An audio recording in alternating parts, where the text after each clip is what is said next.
Innovation doesn't come to us, to mankind, in a linear way. It comes in waves. And those waves are most often powered by a change in the paradigm, a groundbreaking invention that in return triggers thousands of others. Here you can see 3 of them: printing, computing, data science, which I will refer to as the cloud.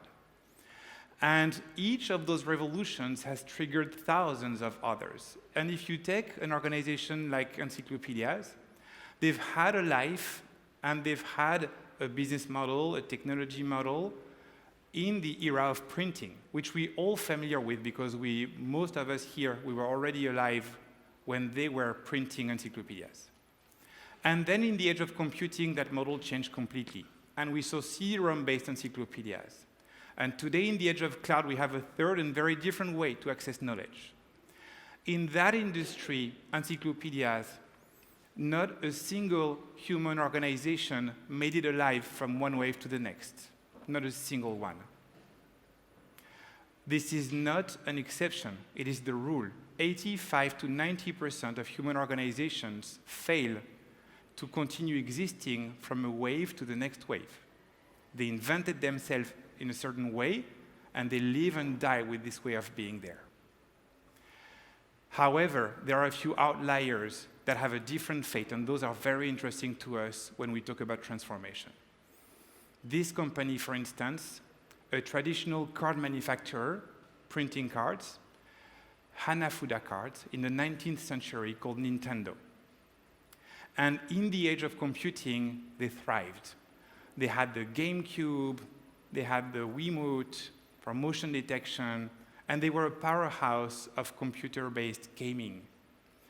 Today, in the age of cloud, they thrive again. With Pokemon Go, they have created the broadest, most compelling gaming platform that we have today in cloud and data science technologies with augmented reality, networking, mobile usage, cross-functional devices, and hundreds of millions of daily players. At the same time, they keep their legacy. They are still the #1 card manufacturer in the world with Pokemon cards, and they are still one of the best console sellers in the world with the Switch console. Nintendo is the perfect poster child of transformation done well.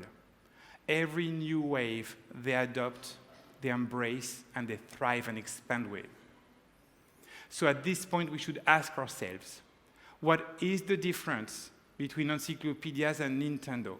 Why is it such a bad story in a case for everyone in the industry twice in a row in a decade, and such a good story for another player in another industry that is fairly similar? And I will give you one of the most important foundational insights of transformation done well. To be able to do this, to move trends is to go from one place to the other through a barrier of change. Think about transparency through glass, translation through language, transcendence from this world to the next, right? In this case, from one form to the next, which is both your shape, your organization, your culture. Think about the formal dinner, and always as a process and as a result. Asian is always a process and a result. Evolution, as in Darwinian evolution, is a process. And I could say, oh, this new go transform setting is a nice evolution. It's a result. Transformation is the continuous process with continuous results of moving from one stage of your existence to the next efficiently. And to do this, you need to have a North Star. You need to understand why you are here. The main problem with encyclopedias is that they were first and foremost proud of how, the book. Book printing, book delivery door to door, book storage in dry houses, bookshelves manufacturing. Whereas Nintendo, since its very inception, has had leaders who always talk about playfulness. They very rarely mention products. They talk about the fact that they want people to enjoy and embrace playfulness. If they want to play with cards, perfect. If they want to play with consoles, great. If they want to play with their phone, so be it. So the danger of how and the power of why, the danger of being proud of how we do things versus the power of the reason why there are men, women, assets, brand, and that gather us together in a common sense of purpose, the why. So having a strong why, having a strong common purpose that takes you from one stage to the next is so important, because if you are proud of how, everything is a threat to you. Everything is potentially a new way that challenges your current way. If you are proud of why, every new thing is an opportunity. Why not this new? And then you can complete the sentence, right? Because the why is always there. The why is what makes you powerful. So in the environment of the danger of how and the power of why, we all have our own data angle.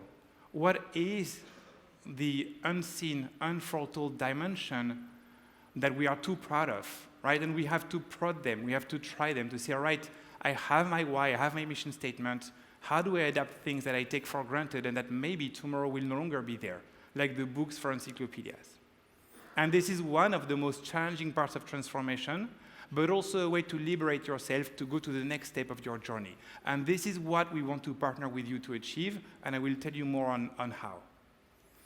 So once we have this fundamental thing, I want to share, I think we're a good partner for this because ourselves, we ask the question all the time.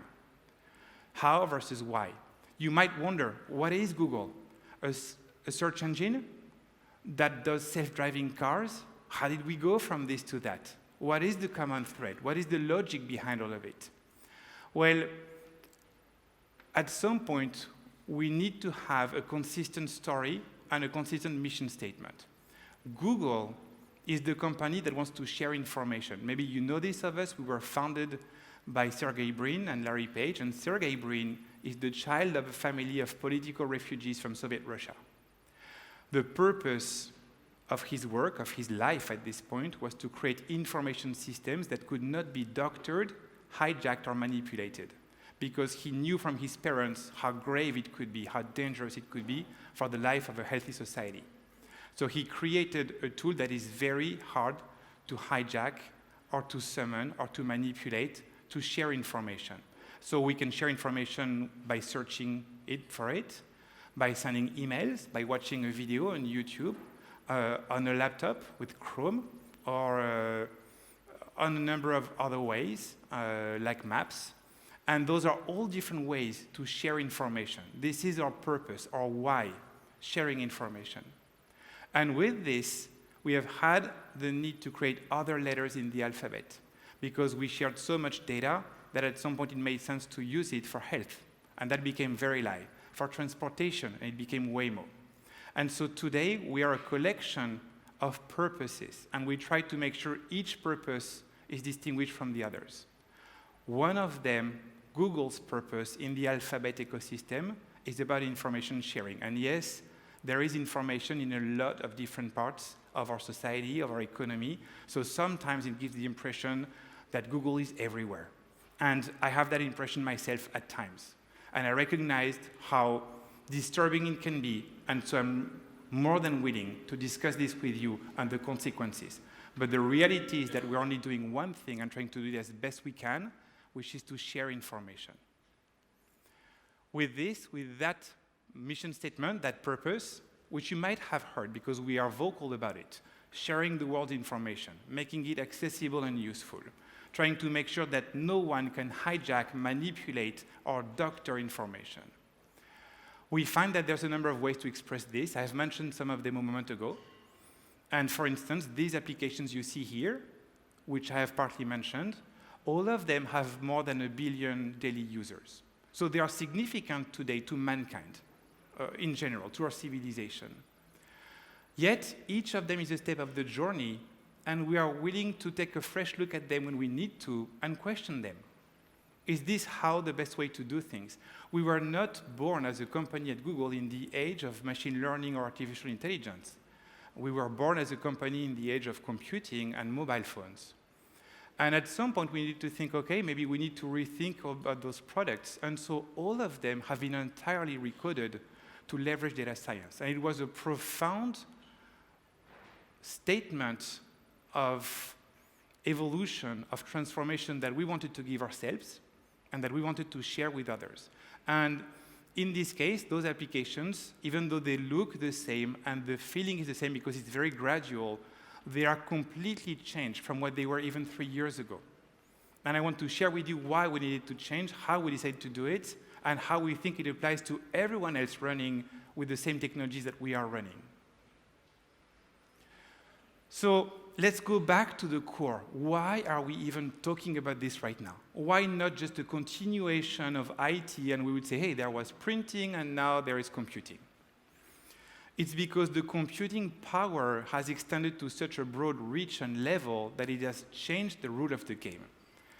You know this probably, there's a law called Moore's Law that says that basically every 18 to 24 months, the computing power doubles. From the moment Moore expressed this law to today, we are 4 billion times more powerful in computing power than we were then in the 1960s. Which means that in 18 to 24 months, we'll be 8 billion times more computing power. We'll have 8 billion times more computing power. Which also means, of course, it's the nature of exponential laws, that in 2 years, we'll have made as much progress as we have since the beginning of computing altogether.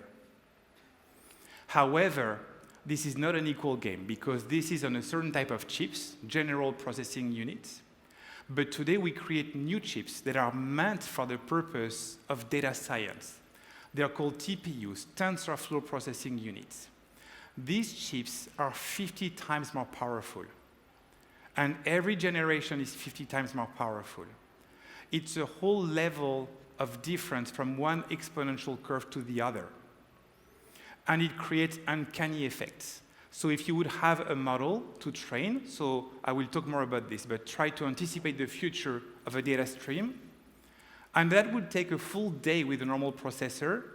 If you're 50 times more powerful, it takes half an hour, which is a big change in how you can operate and how often you can recycle these models. However, right now is no longer the times of TensorFlow processing units. Those are in production for a while now, and they are well installed. It's the time of quantum computing. As you know, we have announced quantum supremacy, and quantum computing is 100 million times more powerful than general processing. If a model to train to anticipate the outcome of a data workflow would take 10,000 years to compute with a normal processor, it takes a few seconds with quantum computers, from 10,000 years to a few seconds. That's the order of magnitude when you're 100 million times more powerful.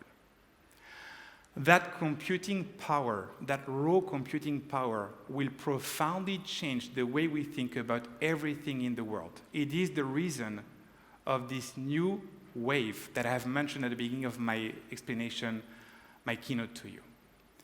And it's not just a matter of quantity, even though quantity does matter in a case like this one, because it's huge quantities of computing power. It's a matter of how we even think about it and the way it changes the rule of the game. The same way that at the beginning of electricity, everyone was toying around with small electric generators that you had in your house or in your garden, and that you could use to power small electronic or electric appliances. And at some point, we came up with nuclear electricity, and these are in power plants distributed through the grid. Computing power goes the same way. We used to have all computers, laptops, mainframes in our office, in our garden, in our data centers. But quantum computing is, if you will, the nuclear power of computing, and it will be hosted in installations, if only for the cooling purpose. It only runs at absolute zero, for the environment necessary around it, and accessible through the grid. And this is what cloud computing is bringing. With this, it changes the nature of how we think about computing and IT. A normal computing environment, you have an input. Let's say I'm typing a word in Docs, and you have an algorithm. Let's say I put it in bold, and it creates an output. My word, bold, right? Input, algorithm creates output.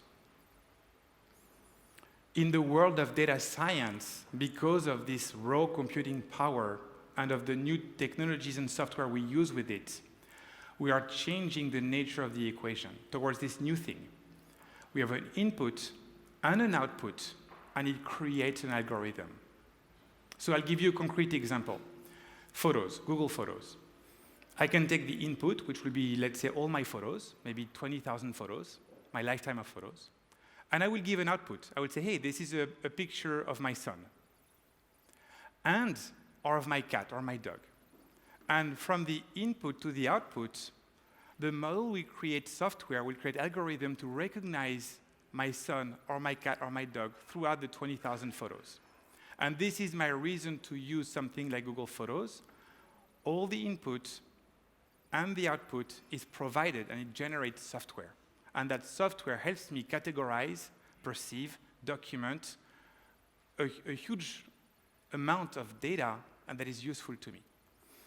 And that concrete example is in itself interesting enough, but how do we take it to business grade, right? To the things that are significant to us for our activity, for our economy.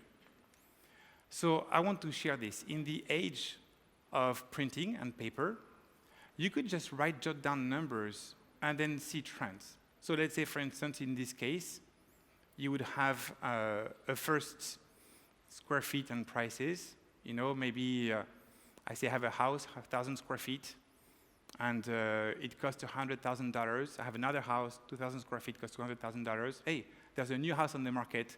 How much should I save for it? All of us know the answer to this. This is the age of printing for data science. Now we move to the age of computing. This time I have more data, and I have school ratings, and I have crime indexes.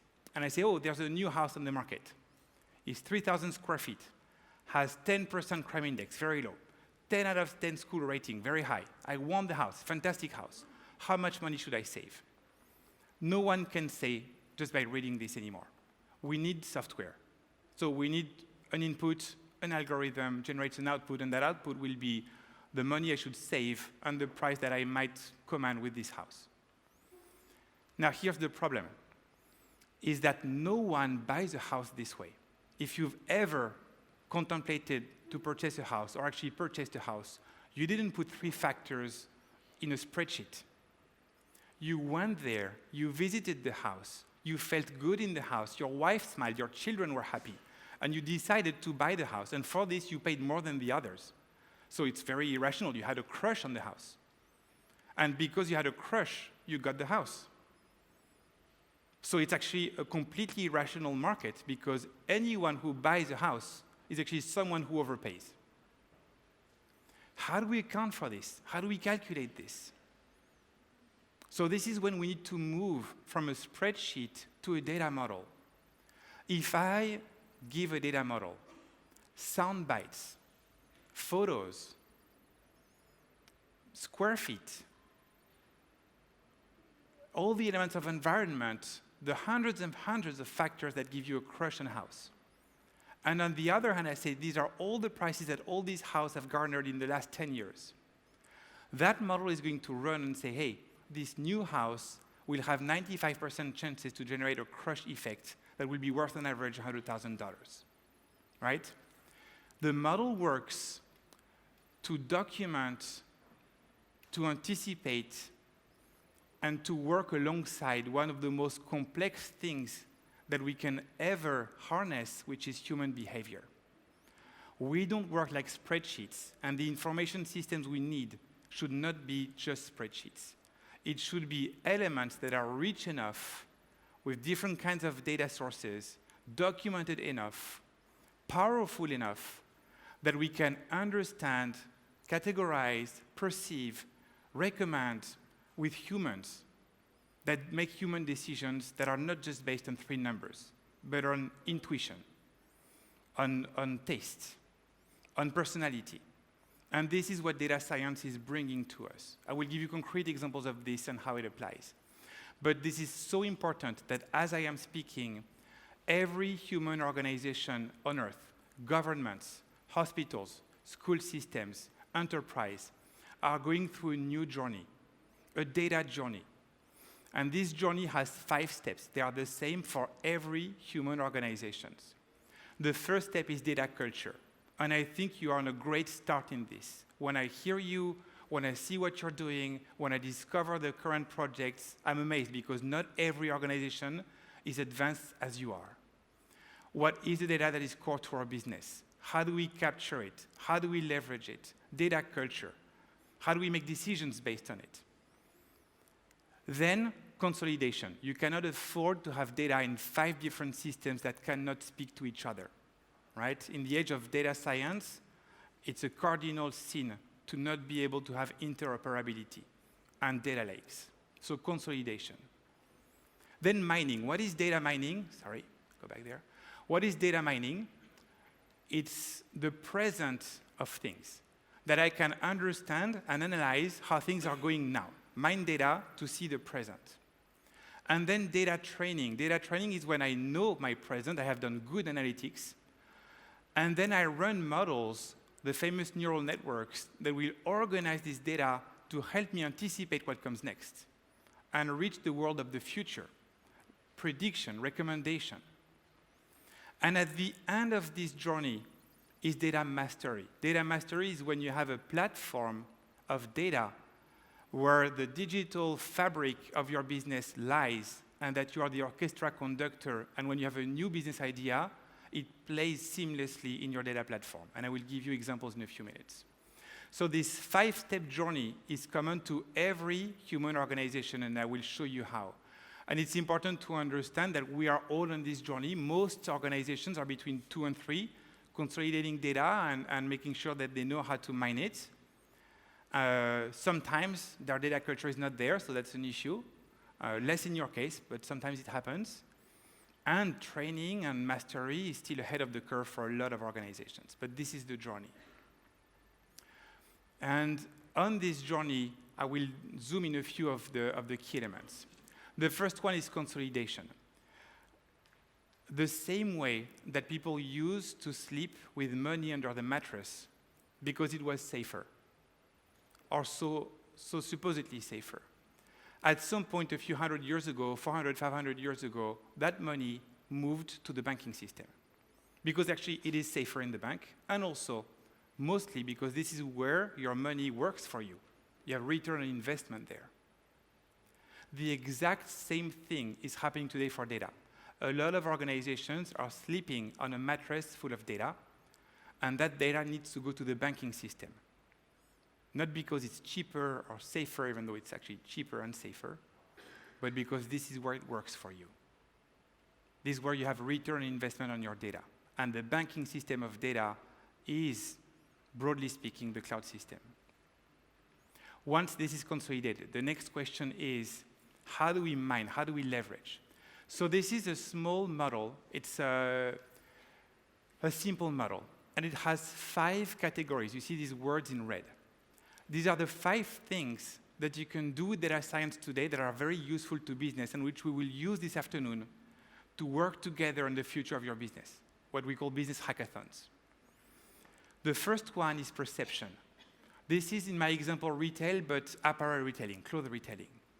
Perceiving trends, for instance, in streetwear, out of photos, out of social networks, out of your own customers' data. How do we perceive the evolution of a trend, of a style? The second is categorization. How do we understand the difference between someone who buys out of impulse or someone who buys out of a shopping list? Right? 2 different categories of buyers in your stores. The third is recommendation. So everyone now is used to the fact that if you have a playlist on Spotify, it's going to anticipate the song you might want to listen to next. This very simple thing, right? Categorization, recommendation. Then collaboration. You're all aware, and all of you have laptops, which we're going to use together, but think about translation and the progress we've made in translation, including instantaneous translation. Think about co-edition, think about gesture recognition. So a lot of ways to collaborate. And the last one is prediction. And when we tie them together, it starts to make a lot of sense. Each of these things is interesting in itself. All together, they change the way we do business. For instance, let's take the central one, the one at the center, recommendation. if you want to make a good recommendation and that you want a system to support you in that recommendation, it should understand the trends. Because if you don't understand the trends in which your customers live, how could you do the right recommendation? It should also understand to which of your categories of customer you're speaking. Because you don't speak to an abstract person, you speak to a concrete person who has their own categories of purchasing behaviors or principles or tastes. It should take into account collaboration, because maybe if you're advising someone for their next house, you want to also have the opinion of the wife, the children, the friends, the extended family, and so on. Collaboration is useful for this kind of environment. And then you should predict, are you going to have in your inventory the things that you're recommending, if only this. And so that recommendation model, it needs data from all the other models, from the 4 others in this case. And it's not just 4 or 5. It's hundreds, and it's not just hundreds, it's thousands, it's tens of thousands. As I speak, we have 25,000 working models at Google only. And we're not a more complex company than you are, because we don't handle so many physical elements. So this is why this data needs to go to the bank to be organized, addressed, leveraged, and to be serviceable to you and to your customers. And for this, the way we organize ourselves at Google is we build pillars, because at the left, you have user data, at the center, employee data, and at the right, corporate data, transactions, backend, and so on.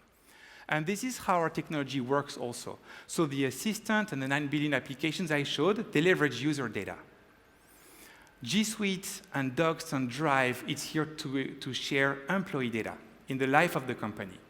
The Google Cloud Platform and Spanner and BigQuery and all those tools that you might hear of at some point, they're here for corporate data, the data of the backend of the company. And we keep tying them together.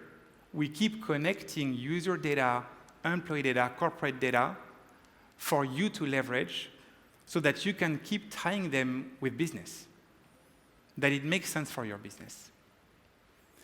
And as I said, it's not just a chain, it's a fabric. And this fabric is the connection of all these examples. So I will give you one example here. Healthcare, life sciences, same principle, user data, employee data, corporate data. In this case, we could call it patient data on the left. We could call it medical records at the center, and we call it biology and genomics on the right. But it's the same principle. In every healthcare system is undergoing this revolution. In school systems, we could call this student data, teacher data, and school data. It's the same system. So from where I stand, I see a pattern, and this pattern applies everywhere. And so we are a part of it. It surrounds us, and it's meaningful to us. And I want you to understand that this is not specific to your industry or, of course, to your company. It is the world that is really moving, and it's moving in a direction that makes a lot of sense, to connect different types of data through systems that are interoperable for better outcome. In this case, better outcome of education for our children. In the case before, better outcome for how we treat populations with viruses or epidemics. So all this being said, I will go back to retail. When we weave those models together, we end up with data platforms. The example I'm sharing here is Magazine Luiza. It's a $5 billion Brazilian retailer that we have started to work with in 2013. So that's now 6 years of ongoing transformation. They have fully trusted us on this. And at first, it was hard. The few years, everyone was wondering, what are they doing? And it was one of the pioneers globally of doing this. And the markets were very dubious of the will of that company to transform and become a full digital retailer. Yet, now at this point, they have fully digitized all of the demand through all of the different ways the demand works, from call centers to mobile sites to stores to all kinds of applications, and the supply. Thousands of resellers, transport companies, operators, and so on. And why this matters is that when they have a new business idea, they operate it very fast and very efficiently. For instance, the second point on the left column is called Magazine Voce. It means your magazine in Brazilian. What is Magazine Voce? If you're a customer of Magazine Luiza, it will propose to you to bundle and package the products that you like and to put your brand on them, so your magazine with your name, or any name you choose, and to sell them on your social networks, on Twitter, on Facebook, on your social platforms, or even to your friends through emails. The moment they purchase, you earn commission. It takes 10 minutes to Magazine Luiza to take you from being a customer to being a franchise owner. That's what the reality is, right? And why? Because they already know you have given them access to the products you like, because you purchased, and they know what you're interested in and what you're knowledgeable about. They know and they understand your social networks because they are part of the platform, and you have already shared sometimes with them. And if you don't, you don't. But if you do, they will know and they will help you because it's already documented. They know your financial statements because you have credit card with them.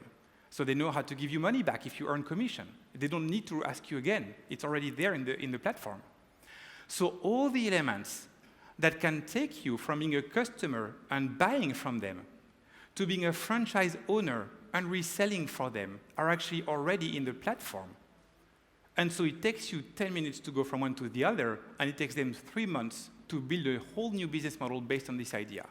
The reason why it matters, of course, is because in this world in which we talk about retail apocalypse, Magazine Luiza, and that was last year, right? The story keeps going on, and you can check it on internet, has multiplied by 100-folds their share value.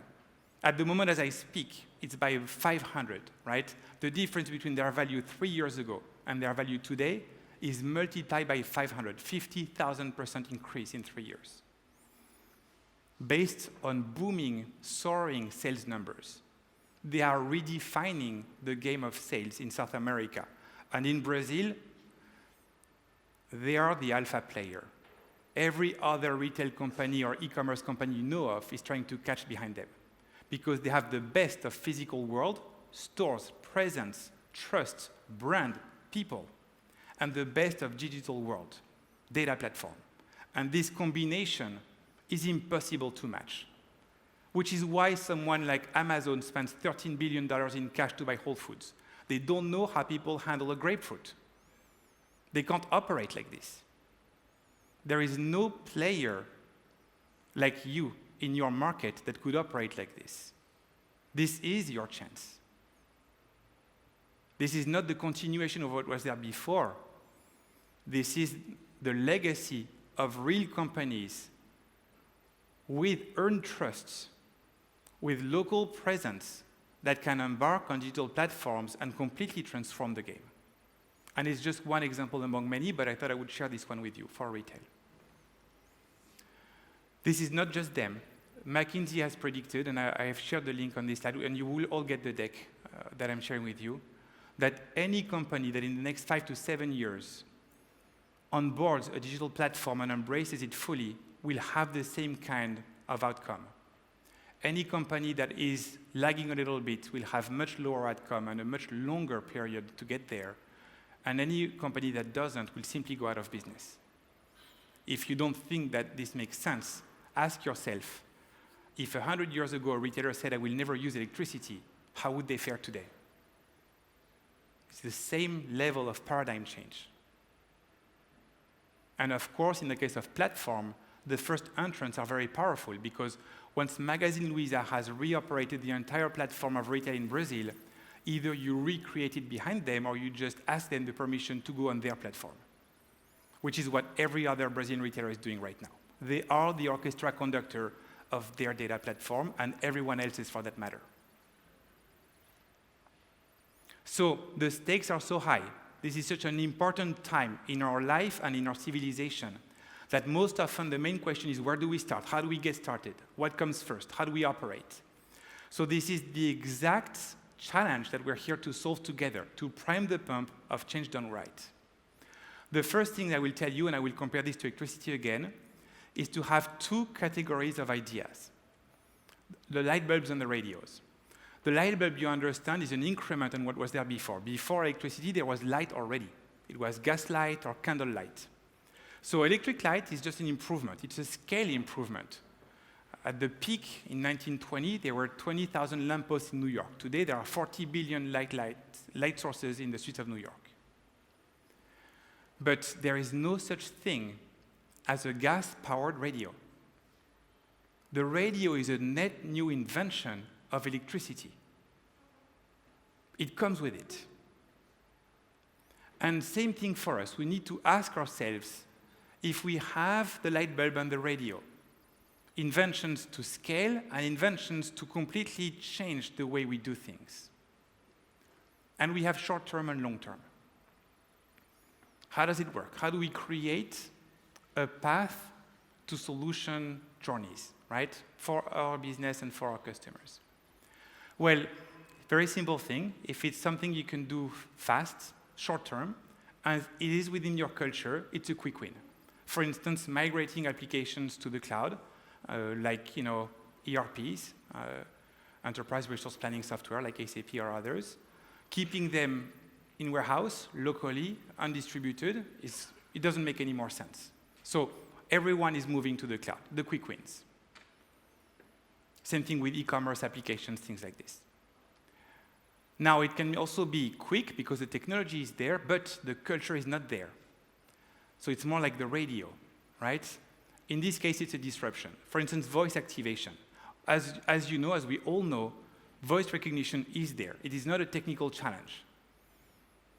Yet, purchasing products just by speaking is not a culture at the moment. For the users, it's not a culture. For people, for your customers, and for your company, it's not a culture either.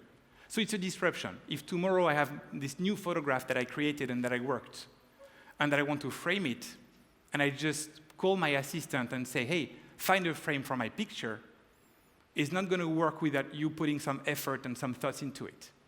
Voice activation would be a disruption in the use case that I mentioned at the very beginning of this talk. Yet the technology is there. It's a matter of culture. And then some things take more time. For instance, if you want to anticipate the lifetime value of a customer segment, it used to take 2 weeks to compute, and now it takes a few seconds. We could have, at every given moment, the net present value of every customer segment and anticipate the outcome on this net present value of every new business idea. Just this model needs to be trained. So it might take a few months, maybe even a few years to get it really right. So the culture is there, but the technology is coming, developments. And then, in time, we get to transformation, right?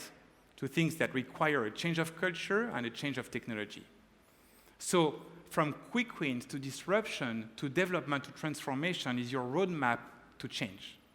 The change on solutions, the change on how you change your customers' experience or your own business. It requires also that the company adapts.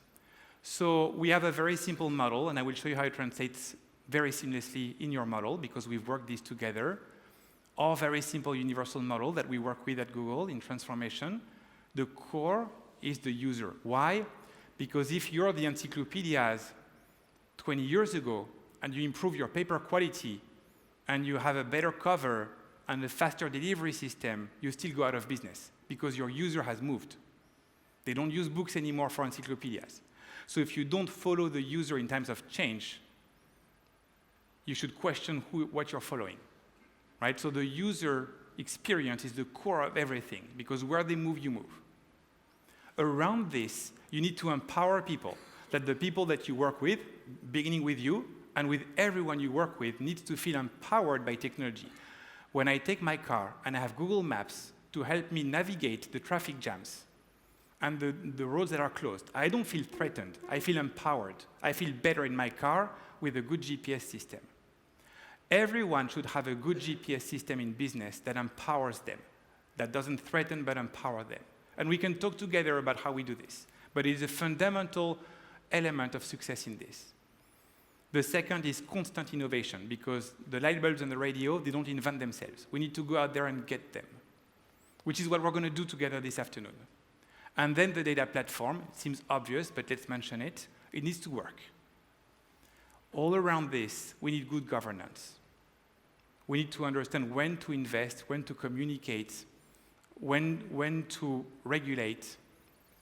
And this is good governance. We need to do this together. These pillars create the environment, the ecosystem for your business to thrive with the solutions that we just spoke about. It's a two-level conversation, a roadmap for solutions, a roadmap for the ecosystem that supports the solutions. And with these two levels done right, we have a good outcome, and we have hundreds of good outcomes. And this is what this slide means. It's different colors, it's different shapes, it's the same principles. We have a complete alignment of philosophy and principle between ADEO and Google. Complete alignment. And this is the journey that we are here to celebrate and to embark on today. So one last thing I want to share before we open Q&A for the next 20 minutes. Everything I mentioned exists in a training. You have free access to this training for you, for your teams, unlimited access to this training. It's half a day, 5 hours. There's a workbook attached. You can put your ideas in there. I will mention it again this afternoon. And I will give you access to it this afternoon, right? This is just me in a few minutes. It's very compact. It's a lot to absorb, and I realize. So I want you to have the time to digest all of this. And I have collaborated with the best experts in the world to do this training on business transformation and bring it to you in a way that it is useful for you and your teams to leverage and to act upon for your future.